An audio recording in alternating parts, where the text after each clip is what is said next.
আল্লাহর নবী মুহাম্মদুর রাসূলুল্লাহ সাল্লাল্লাহু আলাইহি ওয়াসাল্লামের একজন প্রিয় সাহাবী, ইসলামের ইতিহাসের সর্বপ্রথম মুয়াজ্জিন, রাসূলে আরবি সাল্লাল্লাহু আলাইহি ওয়াসাল্লামের প্রথম নির্বাচিত মুয়াজ্জিন হযরতে বেলাল হাবশী রাদিয়াল্লাহু তাআলা আনহু এর ব্যাপারে মসজিদের মাঝে জুমার দিনে জুমার খুতবায় জঘন্য সব অভিযোগ এবং মারাত্মক পর্যায়ের ধৃষ্টতাপূর্ণ বক্তব্য প্রদান করেছিলেন আমানুল্লাহ বিন ইসমাইল সাহেব।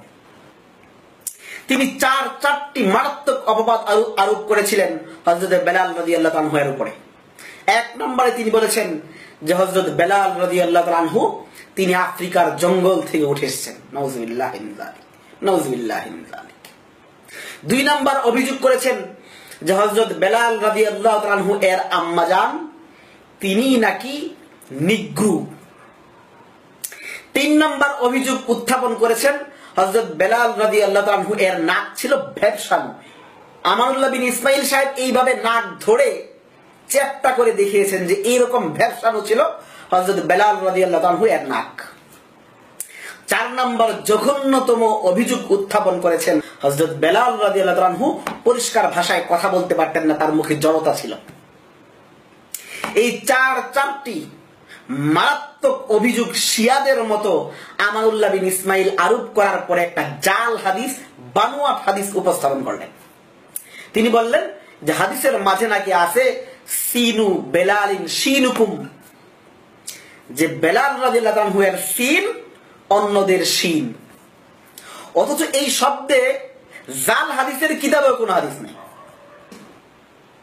একজন শিয়া আমাদের বাংলাদেশে এত জঘন্য কথা বলে কিছুতেই পার পেতে পারে না, কিন্তু আমানুল্লাহ বিন ইসমাইল কি করে জুমার খুতবায় মসজিদের মাঝে বসে মুসলমানদের মেজরিটি পার্সেন্ট মুসলমানদের এই দেশে, যেখানে সবাই রাসূলকে ভালোবাসেন, সাহাবায়ে কেরামকে ভালোবাসেন, সেই দেশে এমন জঘন্য শব্দে সাহাবীর উপরে অভিযোগ উত্থাপন করলেন।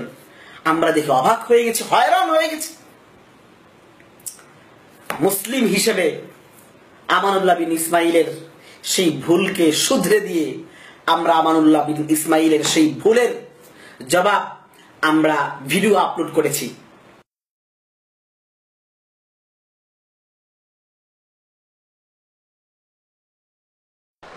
ওমর ইবনুল খাত্তাব রাদিয়াল্লাহু তাআলা বলছেন আমরা অসভ্য ছিলাম।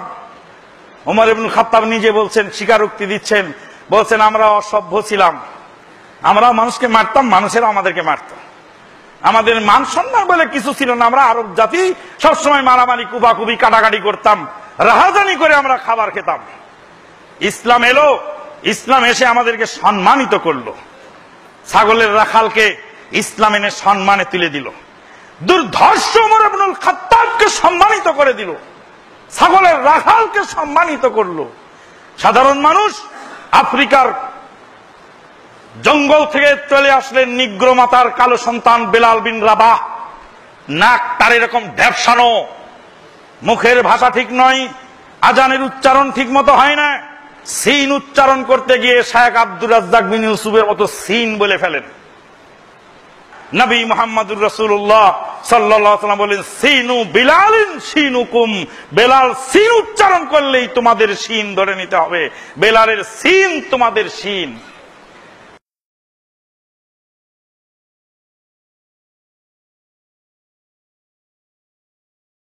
আল্লাহর কসম, বেলাল রাদিয়াল্লাহু তাআলা আনহুকে আমরা ভালোবাসি।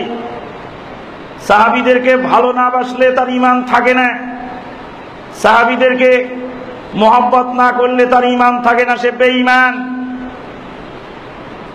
বেলাল রাদিয়াল্লাহু তাআলা আনহুর নির্মম নির্যাতনের কথা বলতে গিয়ে একাধিকবার আমাদের চোখে পানি ঝরে যায়। আল্লাহর কসম, কোন সাহাবীদের সমালোচনা করার অভ্যাস আমাদের নাই। সাহাবীদের সমালোচকদেরকে আমরা বেদিন মনে করি। বেলাল রাদিয়াল্লাহু তাআলা আনহুর চেহারার বিবরণ দেওয়ার অর্থ হলো এই, সামাজিকভাবে সমাজের লোকেরা যেই লোককে মর্যাদা দিত না, ইসলাম এসে সেই লোককে মর্যাদা দিয়ে মসজিদে নববীর মুয়াজ্জিন বানালেন, আর জান্নাতের মধ্যে রাসূলের আগ দিয়ে খরম পায়ে দিয়ে হেঁটে গেলেন।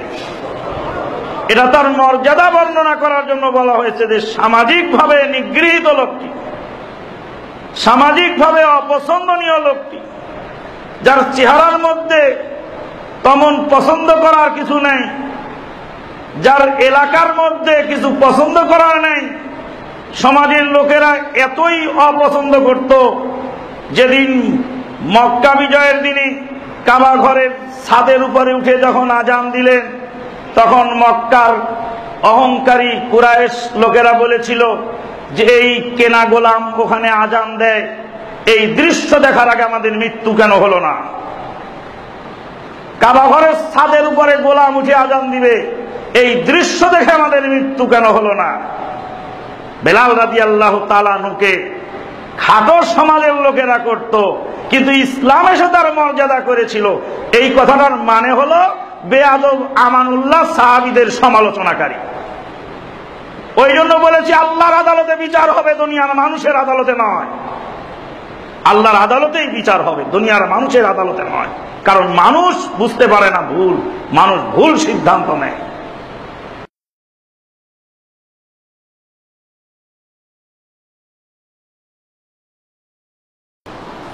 তওবা করার মতো দুরন্ত সাহস আমাদের আছে, হক কথাকে অকপটে মেনে নেওয়ার মতো সাহস আছে আমাদের।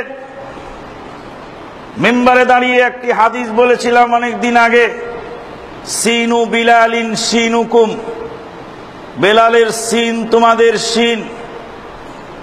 আমাদের জনৈক দিনী ভাই হাদিসটার ভুল সংশোধন করেছেন, হাদিসের সনদ সহি নয়। সারা দুনিয়ার যেখান থেকেই ফোন আসুক না কেন, জিজ্ঞেস করা হয় আপনি বলেছেন এ হাদিস। সেদিন একজন বলছে আপনি একজন হক্কানি আলেম হয়ে এ হাদিস বললেন কি করে, যে হাদিস সহি নয় সেটা বললেন কি করে? ভাই ব্যাকল, দুনিয়ার সব হাদিস কি আমি মুখস্থ করে, আমি কি আমার এলেমটাকে পারফেক্ট করে নিয়েছি? আমি কি ভুলের ঊর্ধ্বে একজন মাসুম নিষ্পাপ মানুষ? সহি আকীদার প্রচার করে দেখি যে আমার ভুল হবে না, এটা কোনো কথা? ভুলকে অকপটে স্বীকার করে নিয়েছি যে হাদিসের সনদ সহি নয়। যখন হাদিসটি বলা হয়েছিল সনদ সম্পর্কে যাচাই বাছাই করা হয়নি। পরবর্তীতে আমাদের দিনী ভাই, যদিও তারা বিরোধিতার খাতিরে বিরোধিতা করার চেষ্টা করেছেন, আর একটা ভুলকে কেন্দ্র করে বাজার গরম করার চেষ্টা, বাজার গরম করে লাভ নাই। অকপটে আমরা সেটা স্বীকার করে নিয়েছি, জি হ্যাঁ হাদিসের সনদ সহি নয়। বললেন কেন? ভুল হয়ে গেছে।